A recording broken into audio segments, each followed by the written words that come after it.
Hey everyone, welcome to Gaming Alchemy, the show where I take a game, break it down, and deliver the juicy analytical contents within.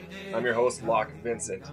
This week, I have a special game for you that I'm going to be breaking down, and that is called Sang Froid, Tales of Werewolves. This game was given to me by my good friend Dr. Gumar as a birthday gift, so what better game to break down than one that deals with lumberjacks, Canada, and werewolves. This game is made on a small budget, but it does some really cool things, and you can kind of relate it to, it's kind of a action tower defense game, plus a little bit of light RPG, strategy. It's got a little bit of everything, but yeah, definitely some tower defense, definitely some sort of action and RPG stuff going on. What you do is each night you set up to protect your cabin. You have your family there. There's two brothers and a sister, and the sister has fallen ill. There's some mythology and mysticism going on that relates to it deals with some religious stuff and the devil, but anyways, werewolves are coming to attack your cabin. That's what you gotta realize. And you defend it by setting up traps in this strategic overview. And then once each wave comes, you go in more of an action thing where you have to actually go set off the traps and fight off the werewolves as that lumberjack. And you're using your axe, you're using your musket to defend waves and waves. You get different weapons, you can upgrade your stuff, it's pretty cool, and again, it could have used a little bit more polish. So I want to break Sang Froid down for you. The first game I'm going to be talking about deals with the werewolf theme, and that is, I'm going to be looking at Werewolf: The Last Warrior for the Nintendo Entertainment System. So let's go check that out. Oh, go pick up that magical W. Oh, what's this?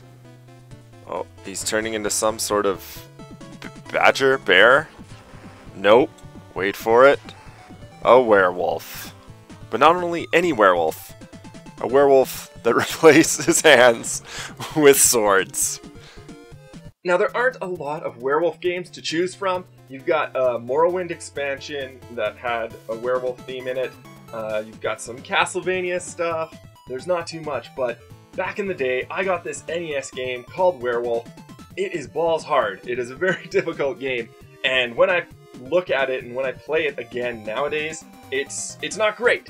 But again, slim picking, so we're going to be dealing with this game. It's an action platformer that has you turning into a werewolf a la Altered Beast, but this came out before Altered Beast, which is kind of cool.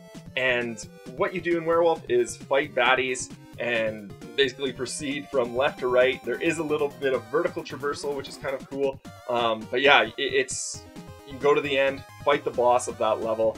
Bosses range for anything from parasitic ooze to weird fire elemental spirits to just sort of cronies and muscular guys like Double Dragons and Bobo.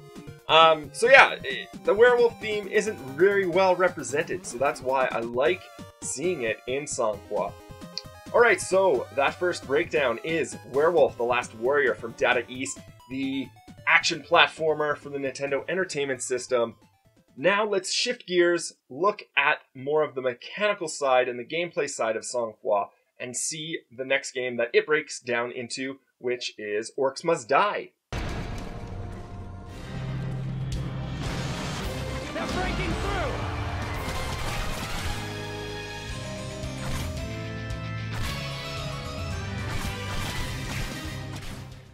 Now in Orcs Must Die, it's a tower defense game with its own spin on things. What you do is place traps, and after you're done placing traps, you don't just kind of let the system go. No, you actually get to control your character and fight off the waves of enemies alongside your traps. So I like to call it action tower defense, where you are on the ground, you're walking around, and that is what happens in Sang Froid. You are able to set your traps, and you don't get a lot of traps to use, and they're going to run out very quickly, especially when you have, 4 or 5 waves of enemies coming after you. You get on that last werewolf, you're definitely going to need your axe and your gun.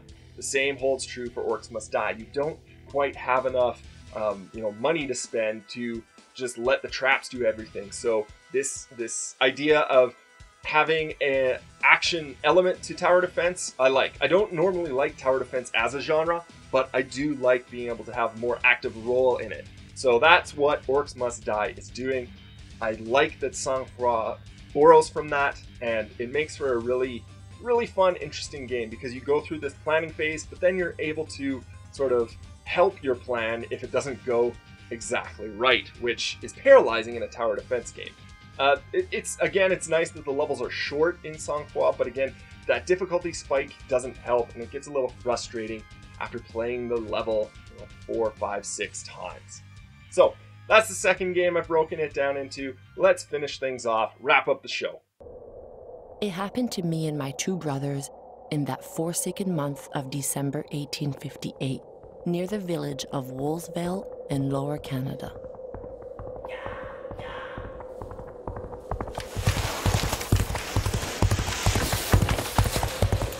Alright, so that does it for the breakdown. On one hand, we have the werewolf theme showing in Data East's Werewolf the Last Warrior, and then on the other hand, we've got the active action tower defense element that we see in Robot Entertainment's Orcs Must Die. Now, you put those together, you've got Sang-Froid, you throw in a little bit of Canadian maple syrup, and you've got Sang-Froid Tales of Werewolves. It's a very fun game. Again, it's only $10-15.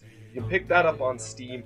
It's a beaut. I like it. I'm able to overlook the problems it has for it taking some chances and doing some things differently. I would really like to see them iterate on this. Now, at first I thought it was an episodic game, but it says that this is the first tome, so I don't know if they have plans for a next one. I don't think it did very well, so go support it. Let's see a second one, because I think they could do a very good job of, sort of tweaking the gameplay, fixing those little things that you need to fix, with a second iteration on, an indie title like this. That does it for the show. Thanks for watching. You can check out all the other stuff on Gaming Alchemy on the site. If you have a game that you'd like me to break down, we can do that. I'll take my axe to it, chop it in half. We'll have 2 other games that I want to tell you about. Send me a tweet at Gaming Alchemy or at LockVincent. Works very well. Or email me, gamingalchemy@gmail.com. If you have any questions, comments, throw them in the comment section below or on the website. Read them, love them, get it. I think that's it. Go check out Sang-Froid Tales of Werewolves. It's a very unique game.